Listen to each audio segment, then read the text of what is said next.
Good afternoon. Guess where we're at? We're at the 2025 PSAL Championships, a place where we should have been last year. That's a whole nother story. I'm Randy Millard. I'm 1/3 of the Two Class Report, and I'm here with Glenn Pooh Harding, BasketballHeadzz, High School Basketball Weekly on the check-in. And I know this is a different setup for y'all because we're actually standing up, right? But a quick little fit check. You see my man Pooh. How about you tell me about your fit, Pooh? Listen, it's that basketball head gear. Get it. Hoodies on sale now. You know what I'm saying? Because we are the official home for New York City basketball. Along with my guys, you know what I'm saying? We kind of run things in the city. As for me, I got on Local Hoops. Please follow Local Hoops on Instagram. Local Hoops hoodie, St. John's merch, St. John's collection actually. Same with the sweats, and I got on the Shea Days socks. You know what I mean? Kind of fly. Salute to Shea Days. You know what I mean? You know, it says those socks, look, it says him. You know, I kind of wish that we could zoom in. But first of all, right? You won your city chip here. Facts. Many moons ago. Facts. 86. I'm not 86. afraid. That's right. And the crazy part is I was born in 86. But that's a whole nother conversation, right? So the one thing I want to ask you is, I know you see like a different arena, but I want you to walk through your game playing with Lincoln here. Man, the nostalgia, right? When I walked in, I was just telling my guy 5 Films, I said the nostalgia brings me back to those days when we faced Manhattan Center here as an underdog. Oh, okay, okay. And it was packed in here, right? Okay. I think it, and I told him, I think it only went up to that level, right? To the second level. Okay, wow. But it was packed in here. Brooklyn was in the building. New York City was in the building. Yes. And we did our thing. So coming back here, it kind of feels right. Okay. You know, especially now me covering the games. Right. It feels right. You know, I know the last time I did, we was in the Barclays Center, right? No. Because, we skipped a year. We skipped a year. Yeah. At the Barclays. Fact, that was the last time. Right. So that was dope. That was dope. It was. But I just think for the moment and for now, starting off a new era, I think you start here and just rebuild it from here. And you know, like there has been many conversations about why it's not in the Barclays, why it's not at the Garden. I feel like as of right now, even being someone who played in the PSAL and been to championships at the Barclays and the Garden, I think Carneseca is it. This is the place to be, man. One thing, right? 2 things. Yes. Let's get the lighting and the court space situation, right? When you're in a big arena, for shooters like myself, and for kids that's in high school, it's too much space in the background. And for those kids who are not used to playing on the big stage, it takes them a long time to get used to. So we probably wouldn't really have a good game till like the 3rd or 4th quarter. Whereas in here, it's not that much space in the background behind the baskets. So kids, you know, it's a better look on the shot. And I think right off the gate, we'll see in the 1st quarter, they jump at each other. We're going to get some good basketball. So, but back into your game. How many points did you have in that game? I think I had 18. I think I had 18, 10, and like 6. Oh, so that was almost like a triple-double in a sense. I like that. Facts. I like that. And I shut down my guy, Andre McKellar. You know, salute to my guy, John Arnold. He going to hate when I say this, right? Yeah, we beat them. They kind of overlooked us because they were like #1 in the city. And that was the same year Lloyd Daniels was in the league. They lost to Ron LeClaire in the playoff. Okay. So we got the bump up after beating Westinghouse and beating Boys and Girls. Gerald Green and company. That's a fact. That's a fact. And then we beat Mo Kirby in them. And Mo Kirby. Yes. Salute. Rest in peace, Mo Kirby. So when you was playing, it was, you know, as the kids say, it was them hitters. Oh, with them hitters. Every night. Every night. You had Division II big-time ball players that you was playing against. Right. And you had to bring it. Unfortunately, on my team at that time, we didn't, if y'all could name our starting 5, you know, I give y'all $500 for real. But the great thing is we had Coach Bobby Hartstein, and we had a team. And, you know, a name that everybody would know is Tiny Morton was our point guard. Right, okay. Right? Our hitters was Bernard Mitchell and Sean Williams. Okay. Bernard lit Gerald Green and them up for 35. Then he did the same thing to Kenny Anderson and Malloy and them, 35. Just Sean Williams, 20 and 20 easy. Right. You know, and then me, Dave Adebanjo, and Tiny, we filled out the rest. See? That's a fact. Listen, man, I don't know if y'all know, but Pooh is the jack of all trades on and off the floor. But how about we jump into these games? That's right. First is the women's game. Yes. I'm going to say women's because they're going to play women's college basketball, right? Yep. We have South Shore versus Family Academy. I'm going to start with South Shore. South Shore hasn't lost since 2015. Wow. Since they were in AA all the way to now the 4A. I want you to think about this, right? Since the South Shore program haven't lost since 2015, a lot of people thought, you know, them last year losing 3 guards, senior tough guards, they thinking, oh no, we got them. But there's an NBA ball player's daughter on their team, Miss Beasley. Lefty too, right? Sophomore, yes, and she averages 10. Then we have Jalen Jones, who averages about like 9 and 8. But then if you check their whole roster on their stats, it's 10, 9, 8, 7, 6. And a couple of fives in there too. And a couple of 5s and 4s. Yeah. Yeah. But I want you to talk about Family Academy. Family Academy, look, they're trying to get their legacy going. South Shore's been the big girls in the city for a long time, and you know they're coming out with their star player, right? They went down to South Shore 3 times this year. Actually witnessed one of those games, and it may be tough for them on the big stage. Hopefully, you know, Ariana Mercado could come out and have a very big game. She's the William & Mary signee. Yes. And then you got Michelle Lay Little, averaging 10, and Anaya Henderson, who's also averaging 10. And then we got some other players sprinkling in from the back. So from Family Academy, I think the one player who could help them is Olivia Eugene. Yes. You know, she's like the little engine that could. You know, I watched her play last Saturday against a tough Tottenville team, and she was getting in the gaps, gapping and kicking, hitting pull-up jumpers, but mostly she actually is tougher than anybody else on the opposite team. Do you think Family Academy has what it takes to beat them in the 4th matchup? Because it's hard to beat someone 3 times. Right. You get them 4 times, you kind of own them. It's this, in my opinion. Does Family Academy have a chance? Yes and no. I'm going to say yes because you are right. It's tough to beat someone 4 times. But then I'm going to say no because South Shore has been here before. And South Shore's last opponent in here was Family Academy. So it's one of them things as if I know I'm ready. Right. I know what needs to be done. But do I think South Shore overlooked Family Academy? Not at all. They can't. They can't. They can't afford to on a big stage. Right. We've seen a lot of upsets in the city, and this would be huge. This would be huge. This would be a shocker, right? And this would be South Shore 9th if they win. They're on track right now to compete with Mary Bertram. The Mary Bertram team in a row. The Mary Bertrams and the August Martins. That's right. Right? That's right. But the thing I love about South Shore is this. Everybody thinks that, oh, you know, when their seniors leave, no. Miss Beasley is a sophomore. Tamia Vons is a junior. Reboot. Jalen Jones is a junior. Heaven Hart is a sophomore. So you have 4 pieces coming back next year. Then you have to think about them winning the JV City Chip.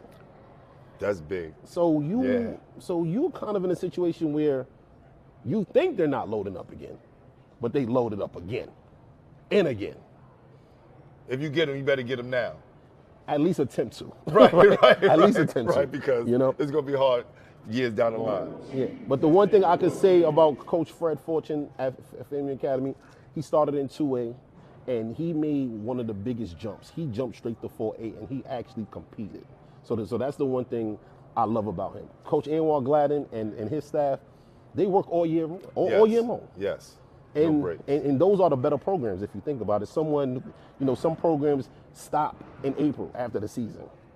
Coach Gladden and company, they're all year long developing, grabbing pieces. But Coach Fred is doing the same thing. I think what he's building right now, okay, you got built for the long haul. Yes. Right? Because South Shore wasn't in this position 10 years ago. Yes. Right? It took time to build these programs. And I think they're building their program in the right direction. Yeah. We see programs come and programs go. Right? Yeah. Right now, we're talking about Bertram is in a rebuilding mode. Yes. They got some players, but they're still trying to get back to that dominant level. Right. So, hey, we'll see when it all said and done. And jump ball is thrown in the air, you know what I'm saying, and see who'll get at it. So at 5:15, you come and watch the ladies. You better hurry up because there's people actually lining up outside now. Now, this next game has honestly kept the city afloat, kept the city in such a sought after field. Yes. I have to be there. I have to watch High School Weekly on Fridays. I have to watch the 2 o'clock on Mondays. That's a fact. Just to hear about this one matchup. Thomas Jefferson versus Eagle Academy Bronx. Man, the most anticipated game of the year. And we've been saying it all year long. Right. We predicted. Was that your prediction for the championship? I don't know. I don't remember that fast. High School Basketball Weekly, we had them as the two that would be playing in the city championship in the beginning of the year. Right. And I think it came from the fact that they competed so well in the Smart Ball Classic. Salute to everybody that, up at South, up at Smart Ball. Smart Ball that do their thing up there. Rudy King. Russell Schuler and the guys. Mr. Schuler, yes. Yes. But this is the thing, though, right? How about we talk about their journeys to get to where you and I at right now? Eagle Bronx. Eagle Bronx, man. Eagle Bronx, they came into the year with a lot of pieces coming back, right? Yes. They're a young team. And they had a few scenes, but they got a very young team that's the core of their nucleus. Right. And what they was trying to do was trying to figure it out. And when you look at Eagle Academy, they don't really have like a main guy. No, they don't. Right? And they started off the year pretty well. They took an early loss. I think the Cardinal Hayes at the Jordan Classic. Yeah, Cardinal Hayes, yes. The Jordan Classic, that game was like early in the morning, so we're not going to really count that. And, Exactly. they kind of bounced back after that. Yeah. And I think they have done well. Then they won the Bronx to solidify themselves as, the top team in that area, the Manhattan Bronx area, and they got themselves back here. Coach Rose and his staff does an excellent job maintaining their supremacy in that era. So to get to this point, I think the work has paid off. And their road wasn't easy as well. Not at all. Especially as the number 2 seed, where you have to have South Shore coming to you. You're like, yo, okay, this is a lot. Then you had to have a tough, your alma mater, tough Abraham Lincoln. That's right. Right? That's right. Then they had to go to Queens College, and they had to face a team who no one predicted would even make it to the Final Four in Canarsie. Right. But the funny thing is this, though. One of the coaches, I'm not going to say his name because he's a great friend of mine, he said he was only looking for Brooklyn 4-8 teams. Ooh. And currently, right now, he's 3-0. He's 3-0. But today he has to face a whole different type of specimen in young men, coaching staff, and fan energy in the orange wave of Thomas Jefferson. When you talking about wave, it's a real wave. It's a real wave for real. Right. And you said it, from the supporting staff, for the fans, to the coaching staff, to the players. And a lot of time we say the coaching staff is a reflection of the school, and the kids a reflection of the coaching staff. And we saying that wholeheartedly, that these coaches get at it, and these guys leave sweating and dripping because they're so into it. So they put that much passion into the game. Now with the players, 94 feet of pressing all day, every day, non-stop action. Can you handle that? Can you handle the pressure of non-stop? When you score, they're already taking the ball out. Pitching in the court. If you doing all this and doing, you're gonna be lost because they're gonna be down the court scoring. Right. So when you have that much pressure, it's kind of hard to beat these guys. But I think, Eagle Bronx has showed that they can compete with them. Right. That first game, a small ball, classic. The second game, I thought both teams played a little sloppy. Right. Jeff came out at the end. But I think today, we're going to see another classic. I'm going to say this about today's game. It all boils down to the bench and the supporting cast, because everybody know who they're here to see. I'm not even going to mention their names because as soon as we do, people are like, oh, we always hear about them. For Eagle Bronx, Denham, he's pretty good. Yes. And Denham has shown every game how much value he has. But the person who but the two individuals who we have to look out for Eagle Bronx is Gio Moran and Elijah King. The future of New York City basketball right there. Ooh, that's a good statement. That's a fact. That's a fact. These guys bring it every day, right? It's kind of hard to guard New York City guards, especially when you can handle and shoot and pass, push you in a bad situation, and they can dribble with both hands, so they can go either way. So it's very difficult, right? And you kind of slight them because they're so young, and they don't look like the killers. But once that ball start going in and those passes start going past your head, you realize that they're killers. But I also want to mention a guy like Jordan Randolph. Yes. He's a deadly three-point shooter, and he hasn't found his shot yet in the playoff. If he finds his shot today, R.J. Walker, it's going to be a long night. R.J. Walker is their X factor today. Not because he went to Thomas Jefferson. Let's talk about that, though. Let's talk about that. I'm going to tell you about R.J. Walker, you know, the one thing I love about him. He actually sacrificed his game to be a point guard. You remember, R.J. Walker, he was a 2 last year. Yeah, staying in the corner waiting for the 3. Corner, hitting threes, hitting like 2 to 4 threes a night. Yeah. So now he actually put on his big boy hat and said, you know what, if I have to be the point guard, I can do it. And he actually averaged 7 points and 9 assists this year as someone who never played the 1 spot. And that's why I credit him. Amir Cummins, he's going to be the guy that Thomas Jefferson really has to key on because he likes to get into that mid-range area and make shots. CJ, he loves the rebound of basketball. But those young bigs on Eagle Bronx, they have to come in the game and compete. They have to rebound too. And they have to rebound. On that's both ends. Yep. On that's both ends. Yep. You know, and the last thing I'm going to say about Eagle Bronx is this. They have one of the better coaching staffs in the PSAL who understand personnel and just understand structure. So big shout out to Coach Rose, Coach Sanders, and Coach Kirk Kelly. That's right. You know what I mean? But let's talk about Thomas Jefferson, you know, that's more in depth. Man, Thomas Jefferson's loaded. So everybody already knows, Player of the Year. I'm going to let out the bag. They already let out the bag for their side. Yes, he is BasketballHeadzz, High School Basketball Weekly Player of the Year, Jada Swan. Jada Swan is, man, he could do absolutely everything. Right. Here's a guy that, you know, people on the outside, when they look at the Jefferson team, they don't realize that this guy been playing point guard all his life. He just happened to be the tallest guy on Jefferson's team that makes him play so many different positions. But he's so dangerous because not only can he drive to the hole on both sides, he can shoot the 3. Right? And he can defend. And his most dangerous aspect to his game is the shot blocking. Right? So when you get a guy who has such extreme long arms and can make your shots difficult, he can put you in a bad situation. And can't forget the other guy, Connor Spradley, Mr. 71 himself, Mr. Bucket Getter, Mr. Tough Shot. He's going to give you everything you came for. And if you don't stop Connor, you're going to have a problem because he's going to keep coming at you. See, Connor is like a dude giving you body blows all night. Right. He's just going to keep coming at you. He's going to keep coming at you and put you in bad situations where you either have to foul or let him get the shot. And then the others. Right? What do you know about the others, right? What I know about the others, Trevor Lewis has been playing varsity basketball since a freshman. That's a fact. Trevor Lewis was on the court against Eagle Brooklyn at the Barclays. Mo, Naquan Morris, he's one of the better shooters in the city as a senior. But the person who they going to rely on today is one of the best transfers in New York City, and Malachi Wilson. That's a fact. Right? Malachi Wilson, he reminds me of Poppy, who played at Jefferson. Right?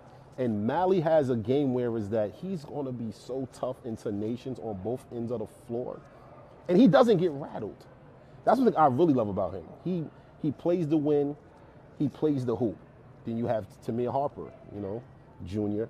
He comes off the bench and he plays very well for them. But the thing about Jeff is this, man. And I tell people all the time, they told me in the summer, this is the No Mercy Tour. All year. All year. Can I ask you a question? Have they lost a game? They haven't lost a game in the city. They only lost one game all year, and that was in Florida in the championship. So you got one loss all year. One. And you telling me they want to lose today at St. John's, at Carneseca? They've been locked in, man. The last game that they played, I said to the team and to Coach Bud, I said, this is the best I've seen you guys play as a team, right? And when you're speaking about Malachi Wilson, if he doesn't get in foul trouble, oh boy. And him being similar to Poppy, yes and no, because he shoots the ball better, right? Because you can't back off of him, and he can go to the hole, and his key thing they can do, he can pass. So if he's going to the hole, then you got Connor, Jada, Trevor, Mo. It's a deadly combination, brother. Was you at the Final Four games? Yes. So I want you to talk about the Eagle Bronx Canarsie game for a little bit. Okay. Canarsie started out red hot. Right. You know, I think Eagle kind of struggled in the beginning because Canarsie had them on their heels. Yeah. Xavier Francis had the guards backpedaling and got to the line 16 times.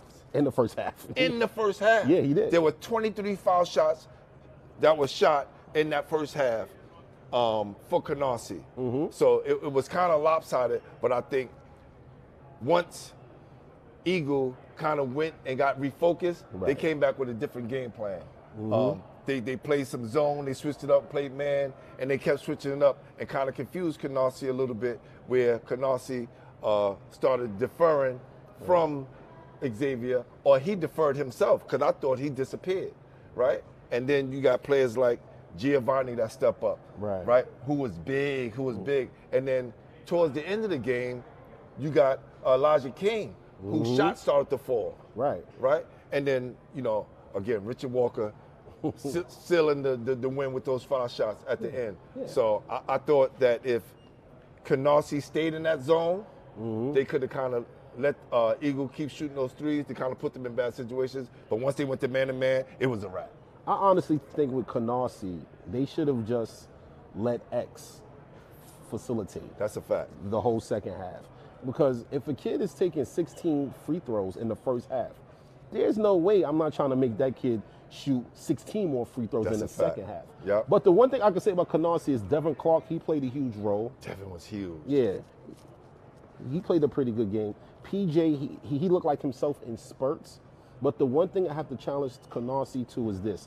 Next year, you need an alpha. Canarsie needs someone who wants to come in there, put on the big boy pants and say, listen, I'm here. This is what we need to do. Coach Jake and staff, they did a great job. But I just felt like by them just going away from X and making him get into the paint, gap, and kicking, it kind of hurt him because every time he got in the paint, it could have been a floater or that's a pull-up jumper, right? He had the guards on their heels. And when we talk about the alpha, that's just been my one Achilles heel with Eagle Bronx. Because they got so many players that can score, but no one has stepped up and said, I'm the guy. Right. You can't look at Eagle and say, who's the definite guy? You can look in their averages, their point averages, and see, you know, you got guy averaging 10 here, 10 here, 9 here, 9 here, 12 here. But who's the actual guy? Right. When it all said and done, who's going to take that last shot? The one thing I can say is this. The one thing I love about Eagle is it's a plethora of everything you need. Yes. But Canarsie, they kind of exposed it. But the thing about playing for Coach Rose is you just have an understanding of let's stop playing around.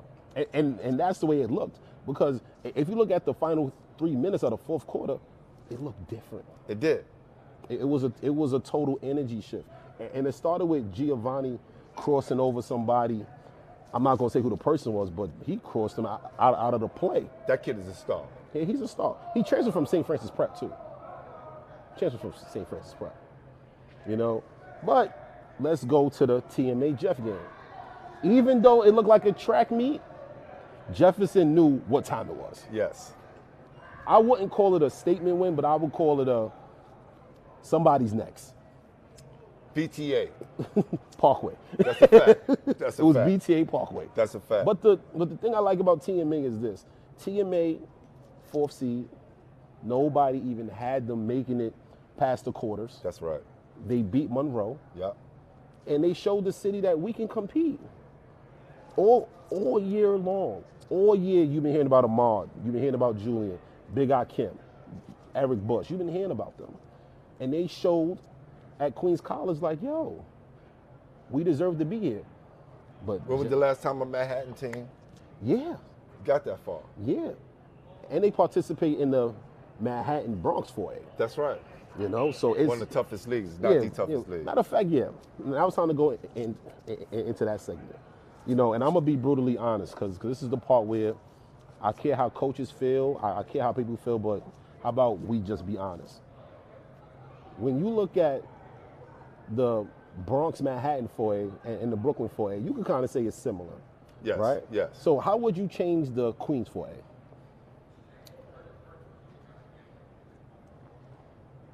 I would put the toughest teams in one division. Okay. Ooh, right. I would put the toughest teams in one division because steel sharpens steel, right? So when guys, you'll always ask me, what about the Queens school? What about the Queens school? No disrespect. I say they Queens good. Right. Queens good is crazy. No disrespect. No disrespect because they beat on each other. And then once they venture out the city, venture out the borough and play other teams, Bronx or Brooklyn, they kind of fall short. So I say put the top Queens schools in one division and let them battle out for supremacy. So we know whoever's coming out there, they thorough. Not saying that Forest Hills thorough, Eagle Queens thorough, Cardozo thorough. You got some thorough schools out there, the John Bounds and all of them. But if you put them all together and have them compete night in and night out, I think that'll make for a better product.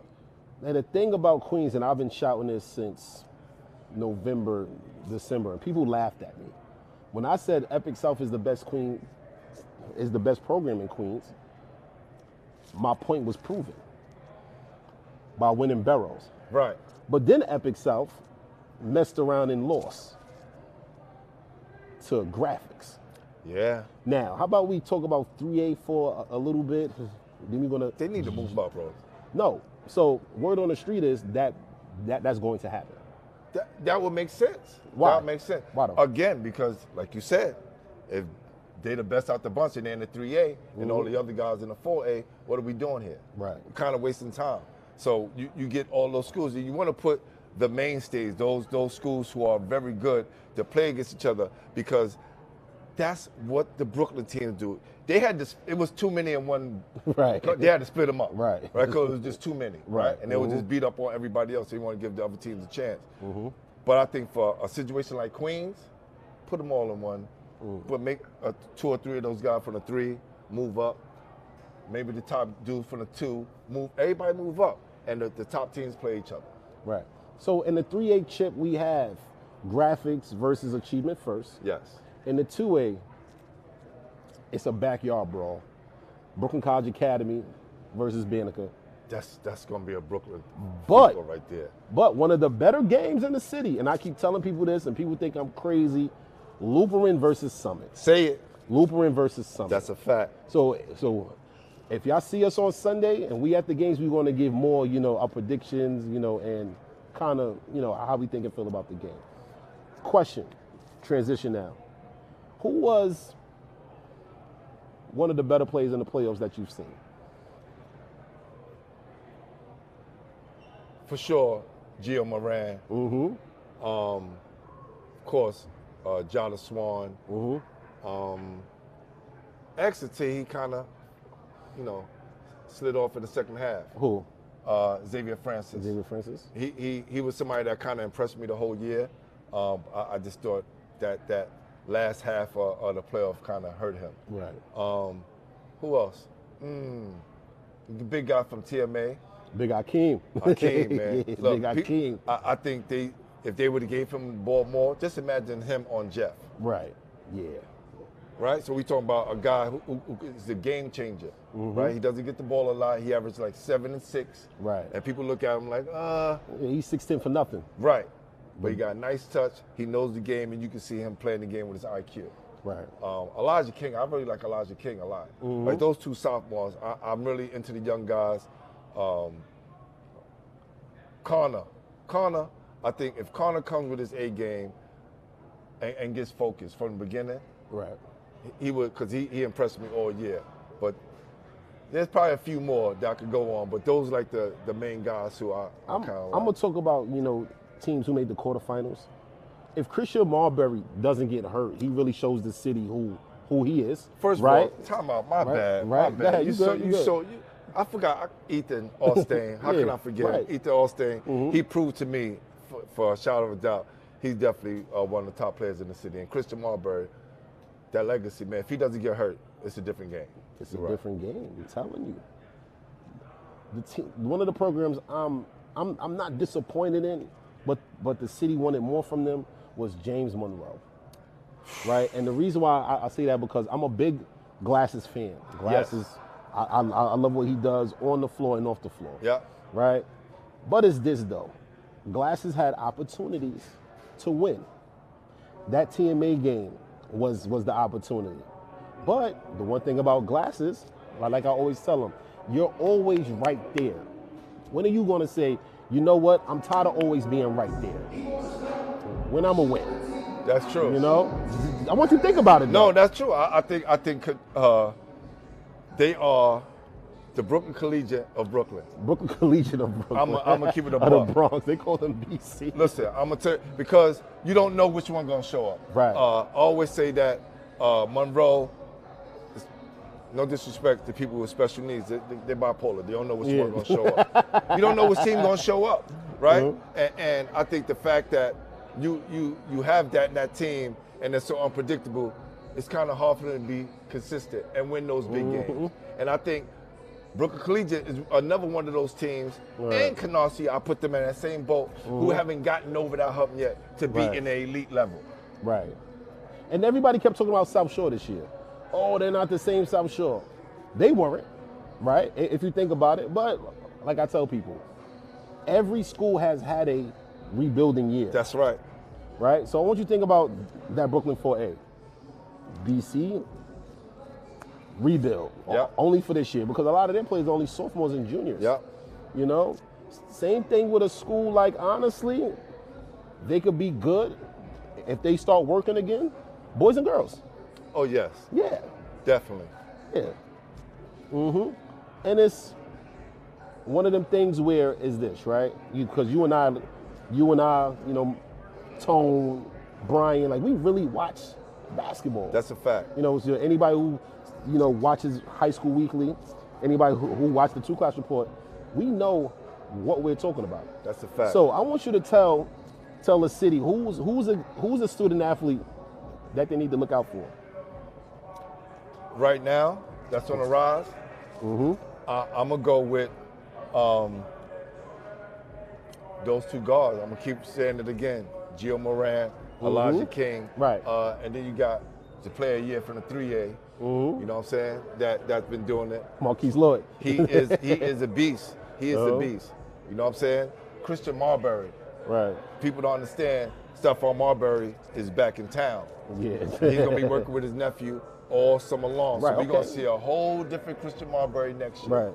Right. Who else? I think once Connor leaves and Trevor is in that main spot, I think people are gonna see the Trevor that we both know. Right. They see Trevor the role player. Right. But I think when Trevor steps into that role, that lead role and that second scoring guy, he's gonna make waves. I'm gonna go with 1A. I'm gonna go with Justin Rodriguez of Summit Academy. Oh, he's tough. Sophomore. Mr. 50 ball. Yeah, sophomore. Yes. Yeah, I'm gonna go with him. I'm gonna go with Aaron Tutt from Forest Hills. I want people to really key and watch him. I'm gonna go with Makaye Washington from Curtis, and of course, Eagle Brooklyn. Rich Jackson comes back. Dashi's son comes back. I'm gonna tell you who else come back. Amir Dockery comes back. The Doc man. Yeah. So basketball right now in New York City is still going to be at a high level, right? And you know, I want to use our last minute just talking about how far basketball has come in New York City, and and how important it is to continue to uplift our student athletes. Well, I'm going to say this, man. What you guys do at 2 Claps is amazing, because Thank you so much. You guys show everybody love in all brackets, in all divisions, and that helps inspire young kids to keep going in the right direction and know that they're doing something right and that somebody is watching. We come up in the era where guys was in the paper, and now it's not happening no more. So it's up to guys like ourselves to really put our foot on the gas and make sure that the attention is brought to the city and it stays here, right? We got guys, college offers, right? Brought attention to them, prep school offers. And not saying just because of us, but the attention that we give those kids and the spotlight that we put on them, man. So I want to say big up to you and what everybody in the team does, man. Thank you. Sure. Thank you so much. So I know, we had an offline conversation where, I told y'all to be the good guys and let us be the bad guys. Right. And it's needed because honesty is so not valued nowadays. Right. Because at the end of the day is this: everyone can't play Division I basketball. That's a fact. Right? So there's other divisions that we can send our student athletes to. And the one thing I'm loving is the PSAL actually honoring us and letting us be at St. John's doing a show. You know, because think about it. Last year, we wanted to do this. So this is manifested. And it's being live streamed by one of the best individuals in the world, Andre Johnson. That's right. You know, that's with Sage Media. So anyone who has a platform to, you know, uplift high school basketball in New York City, we thank you. I know I wish we could name all of them. I think we'll be here for another. Let's just say New York City minutes. media. Y'all, everybody knows who they are. Right. We give everybody love. And like I always say on my show, there's no competition.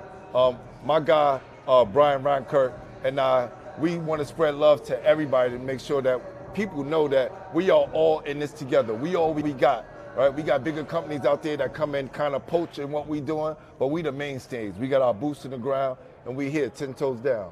Listen, man, I feel like honestly, next year is going to be more collaborations. You know, I know for NYC Prospect side of things, it's going to be more events. You know, we just got a phone call from someone in Long Island. You know, so it's one of them things where it's like, you know, we're going to do an event with BasketballHeadzz. That's you know, right. It's just all about collaborating and just making sure that everyone knows who's who.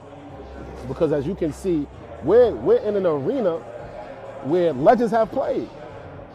And a couple individuals from the PSAL played there. That's a fact. Walter Berry, Chris Mullin, Mark Jackson, Malik Sealy, Jason Williams. We gone for days. Shamari Ponds. That's a fact. That's a fact. And look, Julian Champagne. I want to put everybody on notice, right? Go ahead. BasketballHeadzz is putting together an all-star tournament. Yes. Right? An all-star tournament. I'm putting this out in the air right now. The best 10 players in Long Island versus the best 10 players in the city versus the best 10 players in Westchester County versus the best 10 players up in the Albany area, right? 2 games, 4 teams, the best 40 players. Let's do it, baby. Let's show people out there that New York City is just not New York City. It's New York State. And we got ballers all over. Right now, Donovan Mitchell, #1 team in the NBA right now, from New York. All right? So I want to hear all this nonsense that New York fell off because we got players all over our state, man. So definitely. Zoe, how much time left? 5 minutes? All right, boom. So walk me through it. Right. We here at St. John's. Yep. Last year, you and I, we was interacting about whatever happened last year, it's over, right? We actually get to see 2 programs that can honestly become a rivalry. The Eagle Bronx and Thomas Jefferson. For a long time. Where do you see the game going? Whew. Man, I think we start off bucket for bucket. I think we start off trading baskets, right? I think the first 5 minutes are going to determine which way this game going to go. Right off the back, the first 5 minutes. And then the first 3 minutes of the second half. Yeah. Right? So I think Thomas Jefferson, they're going to come out rallying the crowd. Right? I think since this is Eagle Bronx first time on the big stage. Right. And they got a lot of young players, maybe some jitters going on. Okay. Maybe some jitters going on. Okay. Right? And then you got a player like R.J. Walker who is on Jefferson. Right. So you've got some different emotions going on. Right. But I think it's going to be an all-out slugfest, man, to the end. You know, I used to coach JUCO basketball at BMCC, and the one thing I learned was whoever wins the first 4 minutes in the second half and the last 4 minutes in the second half wins the ball game. Because I know for sure no one did not pay those ticket prices to come see a blowout. That's a fact. We believe, and we pray to the basketball gods, the basketball immortals, that it will be one of the better games we've seen all year.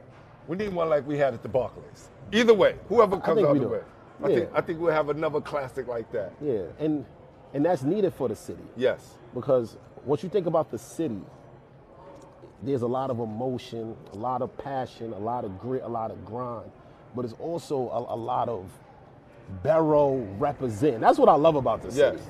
Because the funny thing I can say is this, right? And I'm going to say it wholeheartedly. PSAL 4A, girls, 2 teams are from where? Brooklyn. Boys. Brooklyn and Bronx. Understand where I'm going. Graphics is from where? Manhattan. Achievement First is where? Brooklyn. Okay. BCA, Brooklyn College Academy in Banneker. Brooklyn. Summit. Brooklyn. Lutheran.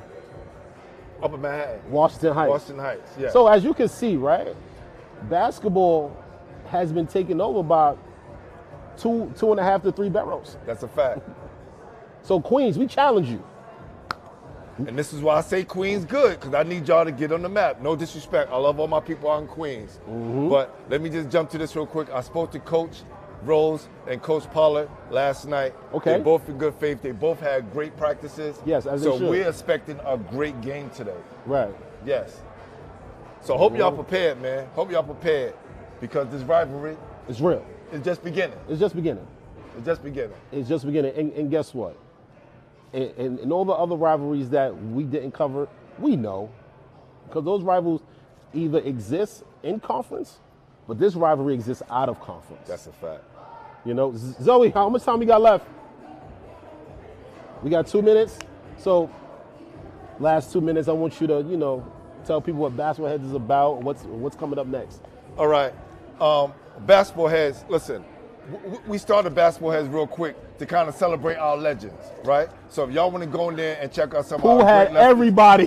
the great legends from the past, Everybody. to know what to do right, what to do wrong. Listen to those great stories. The High School Basketball Weekly, shout out to my guy, Brian Rodkert, my guy, 5 Films. We building the team strong, you know, and we doing it, man. We coming back even stronger this year. Listen, when it comes to NYC prospects, Pooh could tell you, all of us either coach high-level basketball, That's a fact. play, or just very indulge in community. So when it comes to our brand, the one thing that we do is this. We want to uplift, educate, but more so give opportunities to our student athletes beyond basketball, right? And when it comes to NYC Prospects, BasketballHeadzz, and the other content that is being created across the city amongst the content creators, we're all on one team. That's right. And we cover everybody, free of charge. You wouldn't even know. But our love for the game has created and have friendships as well. That's right. Like I'm one time, Fa pulled up on us in the sun. Fa was hot. I had to get him a couple waters and a couple pizza. You know, Pooh forever. That's right. Listen, anytime you call me, you know I'm there, fam. Yeah, and that same here, right? Yeah. Zoe, I want you to count us down. Wrap it up. All right, listen. We're back, 2025, NYC PSAL 4A Championships, Family Academy versus South Shore on the girls' side, Eagle Bronx, also known as Death Row, versus Thomas Jefferson, the Orange Wave, a.k.a. that's the No Mercy Tour, also known as the Killer Dogs. Yes. So guess what? As we sign out, please follow us. Hit Pooh up for his gear. Come on, man. Hit us up. You know I got you, all right? Best hoodies, best jackets in the business. Yes, local hoops. Big shout out to them on the St. John's collection. Big shout out to my boy Omari. He set that up. And big shout out to Shea Days on the hem socks. You know what I mean? We signing off. Peace. Peace.